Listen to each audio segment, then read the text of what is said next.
Hi guys, this is Don Crowley. I'm going to walk you through my code for CSC 549 final project.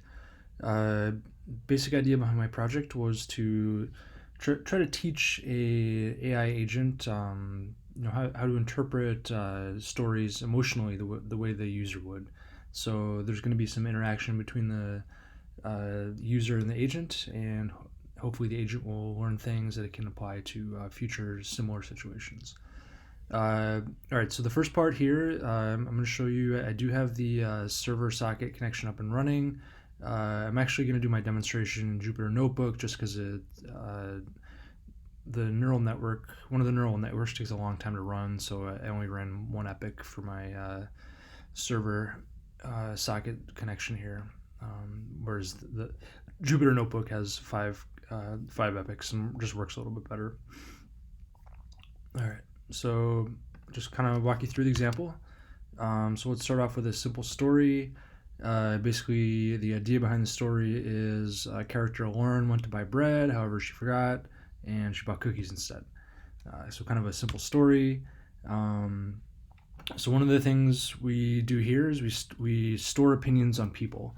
So in this case, we're starting from scratch, so we don't have a loaded we don't have a opinion list to load yet. So then it's gonna, because we have an empty list and Lauren doesn't exist in the list. It's gonna ask us, what do you think about Lauren? So let's just say she's nice and kind.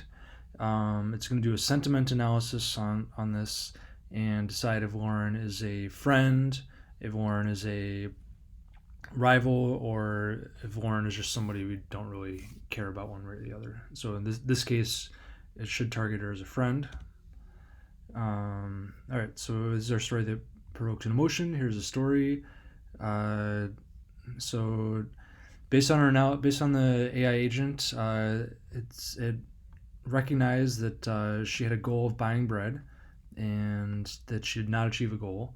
And it says we're sorry for Lauren not achieving that goal.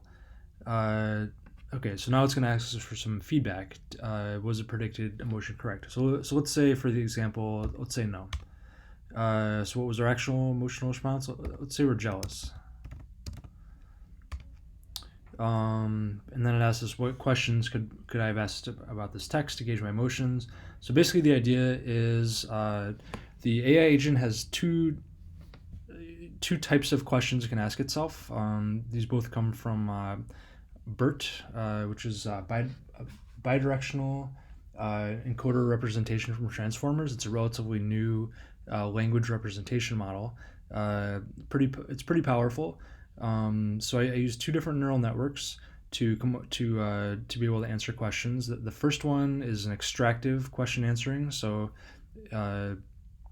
that one can look at this text and ask itself, what was Lauren's goal? So from what we did before, it said Lauren's goal was buy bread. Then the other neural network can ask itself, did this happen or not? So it's a yes or no as opposed to an extractive question. So it looks at the text and says yes or no, did this goal happen? And it's decided no, the goal did not happen in the text.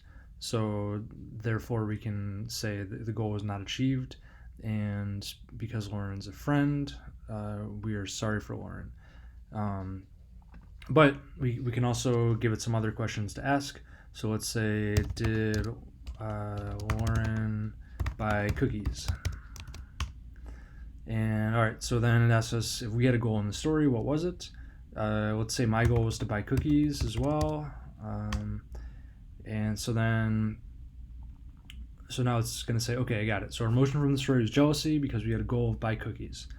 And it said I could have asked, did Lauren buy cookies, to figure this out.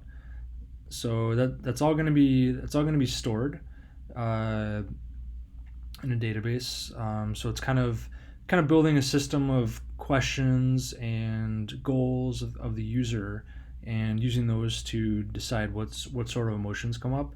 I'm still I didn't get quite to finishing this part of it, but basically the next step would be to to rank the goals in terms of importance, and then also so we're gonna have a database of questions to ask, and it would be important to have the questions ranked in terms of relevance to a particular story, which you can do with BERT.